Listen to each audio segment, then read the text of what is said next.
Hello and welcome to another game, and this time it's Expedition 33.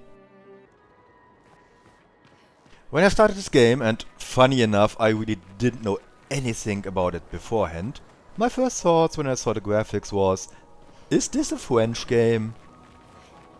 I mean, look at these graphics, these soft focuses. Then I got to see the battle system for the first time. That one note, press that dodge button at the right time battle system, and I was sure, even before the first French words crawled into the dialogue, this is a French game. I later googled it, and yes, new French game studio, first game. But I had French games before. The graphics were the same artsy soft focus stuff we have here, with color schemes that make things look unique but generic at the same time.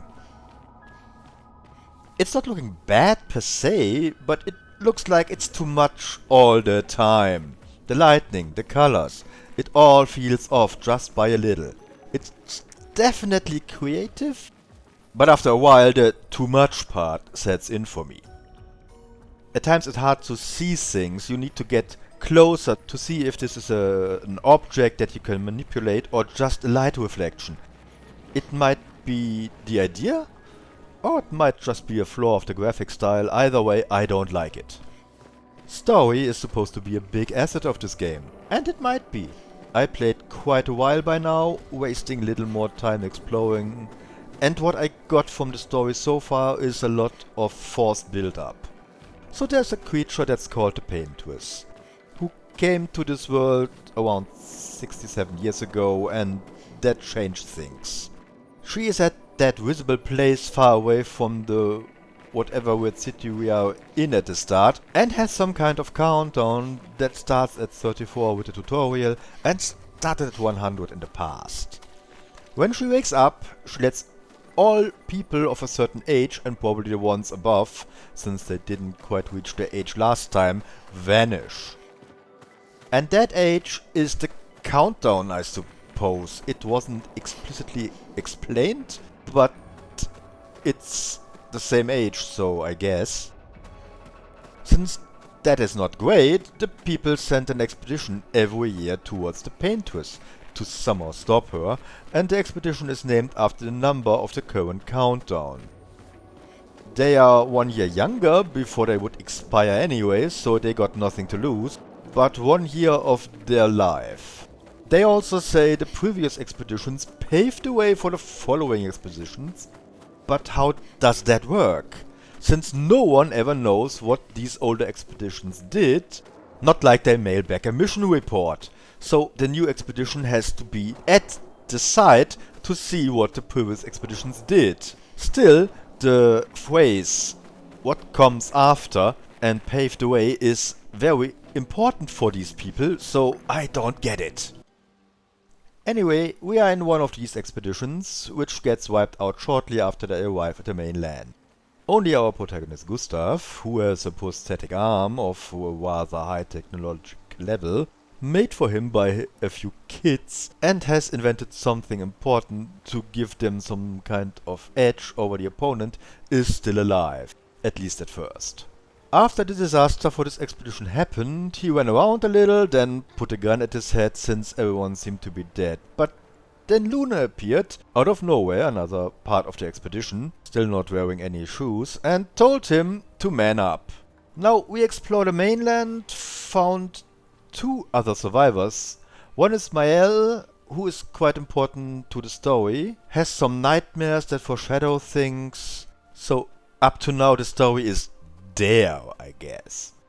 We still have to find out if this story can carry the rest. Until now I'm not really impressed. The characters are undefined for the most part till now. Luna seems fine. Curious and brave, she's soldiering on and even a little excited about some of their findings. I think she is really an explorer at heart. Gustav is a waste of space. Maybe they needed some dead freight for the ships they used to get to the mainland. I don't know. Maybe they are setting him up for a big change later on, but at this point in time he is only caring about himself and Maëlle. Comes off as extremely whiny, and maybe there's a redemption arc for him planned? Who knows? Mile is important to the plot, younger than the others, and the most fun of the bunch.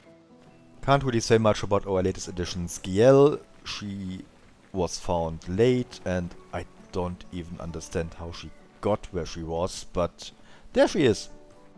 You got plenty of ways to customize your characters. There are weapons with different damage types and bonuses.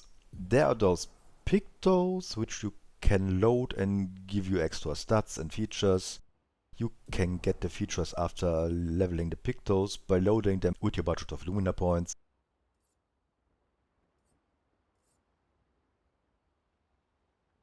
There are up to 6 skills you can use in battle. None of that really matters though, because all that's important in every fight is one thing and one thing alone. Push the dodge button at the right moment. This is very typical for French games. All of them have a one-note fight system that looks complex and makes you think you can do stuff by fine-tuning it, and in the end, it's one thing alone that's the breaking point. And think of it for a while. Negating the complete damage of the opponent by pushing one button. Everything else is an afterthought after that. They should have made it differently. Have some defense skills added and make the dodge just avoid a fraction of the damage. That way they actually would have a game, not a push the button kind of thing. And yes, sure, having more life on your characters, using the right damage type, that's all helping, but if you want to progress, you better not fail your dodge. To make sure this is as annoying as possible, the attack patterns of the opponent are so weird. You will never know when he is actually going to hit you, and you have to dodge. You need to memorize it. So the difficulty of the game is a cheap trick. You will fail because you can't really predict how this boss is going to attack, just by looking at the animation. It's difficult for all the wrong reasons. It's even worse. Some of the opponents make one-hit kills. By design. Not because you're under-leveled or anything. They just do. So you better dodge. One last aspect of the game. The music is getting much praise. Let's just say they have some that don't annoy me. It's more a hit and miss thing. Just like the graphics. But with more misses. All in all, this is not a great game. If the story of the game is so awesome, all the other flaws are somewhat compensated, I will have another video of this game here. Until then, bye bye.